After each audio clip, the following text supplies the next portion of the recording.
Sa prinsipyo ba natin to? Naka-public o naka-public kasi binag.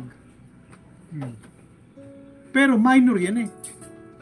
At pakinggan mo sasabihin na bago may pagtanggol ha. O, sige.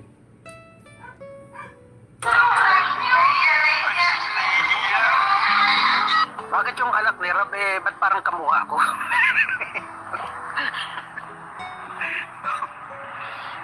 Baka napaglihan ako nun ah. Na almost 8 years old ang talong ko eh. Good evening host, mga Flora May Galicia. Shout out, tawa si Vampire. Baka Kita mo? Ano sabi? Narinig mo ba banana cute? Sige nga, pagtanggol mo ngayon. Pagtanggol mo.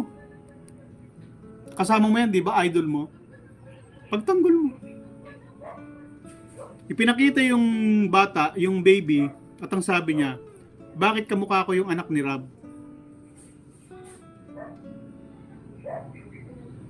O bakit parang kamukha ko? Mamaya ulitin natin na, re-review natin mamaya. Pag meron pang medyo nagtanong pa ng konti. Ngayon para sa banana cute. Anong mali, Sir Joel? O anong mali? Bakit? Pinakialaman mo na yung vlog. Ipinakita mo pa yung bata. Di ba dapat iba-blurred mo yun? O hindi mo na i-blurred ni ano? Kasi bata yan eh. At sasabihin nyo naka-public. Pero still, sanggol pa rin, bata pa rin. At hanggat maaari, iniiwasan natin na magpakita ng mga sanggol. Lalo pat nabuli. Nabuli yung bata eh. Ikaw hindi ba nakikita? Malasado ba utak mo, banana cute? Di ba ang sabi nga dito oh? Aba, wala akong tinitira. Oh. Ivan Severo, pwede siya kasuhan, Sir Ped. Ano sinasabi niyong walang mali? Ha, banana cute? O ngayon, nire-track mo yung ano mo, message mo.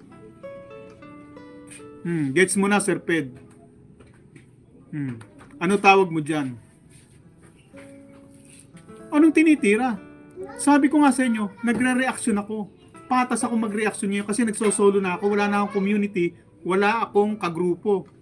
At ito, kukusintin nyo to. May pambubuling na gawa sa bata. Dapat bang sabihin mo yung sanggol, sasabihin mo, bakit kamukha ko yung anak ni Rob? Ako yata napaglihan. At tumatawa ka, hindi ka seryoso. Parang may ibig ka sabihin. At tapos, merong isang viewers na natawa. Na siya mismo ang sabi, natawa si Vampire. Maliwanag na pinagtatawanan nyo. Hindi lang ikaw ang tumawa, pati yung viewers. Para malaman nyo kung paano nagumpisa ng galit puot ni Joel Salcedo. Magkukwento lang ako ng konti. Ito to kasi yung katotohanan to eh. Hindi ko alam kung bakit galit na galit siya.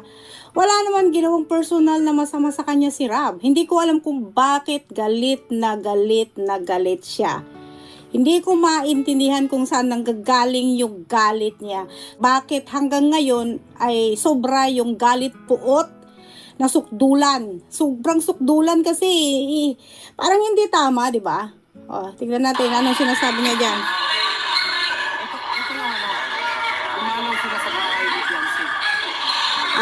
Yung dumalaw sila daw sa bahay ni Beyonce.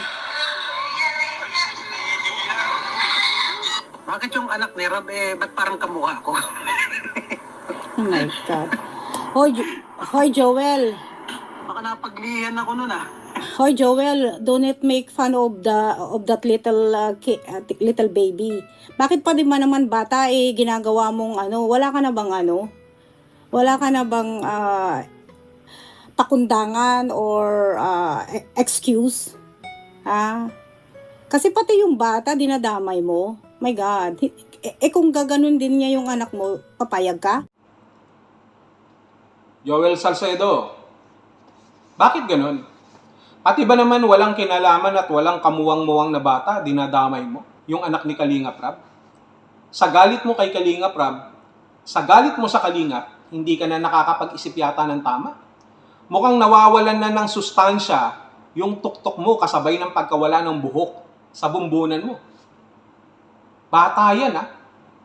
Sanggol pa yan. Walang kinalaman doon sa mga issue na ikinagagalit mo kay Kalingap Rab at sa buong Kalinga, pero idinamay mo, ipinakita mo pa. At dahil dyan, nababas na pagtatawanan at kung ano-ano pa.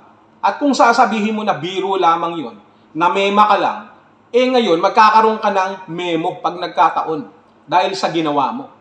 Hindi tama yung ginawa mo, eh. Hindi mo kinagaling yan, hindi mo kinatalino yan, hindi mo kinatapang yan.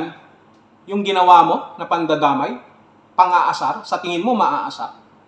Kung si Federico nga di ba? Nagkomento sa'yo, hindi sang-ayon sa ginawa mo. Nambuli din yun ng minor de edad, pero ito, minors of the minors of the minor. Yung batang sanggol na anak ni Kalingap Rab na ikino-content mo, sinama mo sa content na hindi naman dapat. Magsusorry ka? But damage has been done. At dahil dyan sa mema mo, sa content mo, baka makatanggap ka ng memo. At dahil makakatanggap ka ng memo, baka hindi ka na makameme, hindi ka na makatulog. Ayan ang sinasabi natin dito Huwag nating masyadong galingan sa social media na akala mo, lahat ng gagawin mo ay walang katapat na pananagutan, lalo na kung mali. Ito, maling-mali ito. Imagine, kasamahan mo dati si Federico. Tapos, hindi sang-ayon sa ginagawa mo. Ibig sabihin nun, kung demonyo itong si Federico, mas demonyo ka. Ikaw yung demonyo squared. Alam mo ba yun? Pati si Ninang Marilyn TV, hindi masikmura yung ginagawa mo. Hindi masikmura. Hindi ko alam kung sino yung sasang-ayon sa'yo dito. Yung mga kapanalig mo pa na iba o yung mga viewers mo.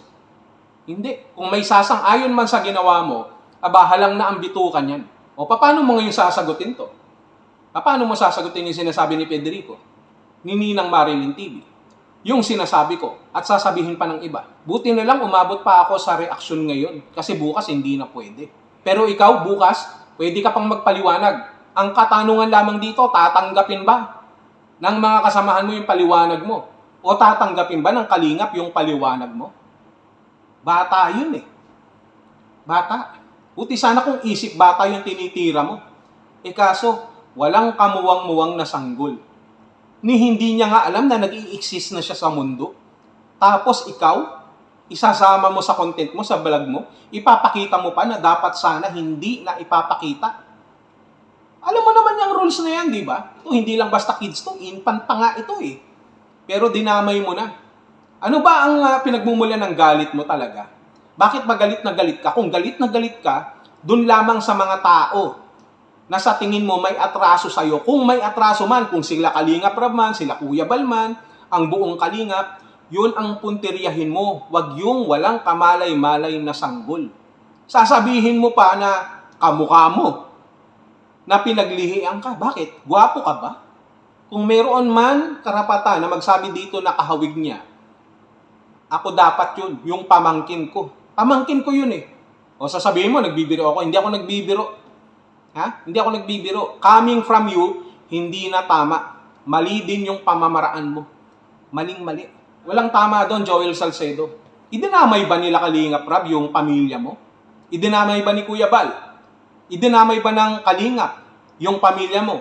Yung personal na buhay mo? Di ba hindi naman? Hindi naman, di ba? Hindi naman dinamay yung aso nyo, yung pusa nyo, yung mga insekto dyan sa bahay nyo. Hindi. Walang pandadamay na personal sa'yo. Kaya nga sana ikinonsider mo na hindi na isinama itong anak ni Kalingap Rab. Yung sanggol, yung bata na walang kamalay-malay. Imagine, Federico, hindi sang-ayon sa'yo. Ibig sabihin may mali. Imagine, si Ninang Marilyn TV, hindi rin sang-ayon sa'yo. Nagkomento rin sa'yo. Ibig sabihin may mali. So, ano sasabihin mo ngayon? Sorry. Ang sasagot lang din namin yan, sorry din, pero may consequences. Kung sinasabi mo na kaya ka lumalaban sa Kalingap, ay para magkaroon ng eye-opener, kamalayan, sa mga bagay na pagkakamali, sa mga bagay na hindi nakikita ng ibang tao na sinasabi mo sa ginagawa ng Kalingap, sinasadya man o hindi, anong tawag ngayon sa ginagawa mo kung pagbabasihan at pagtatapatin yang sinasabi mong yang pinaglalaban mo na moralidad, yang pinaglalaban mo na katwiran?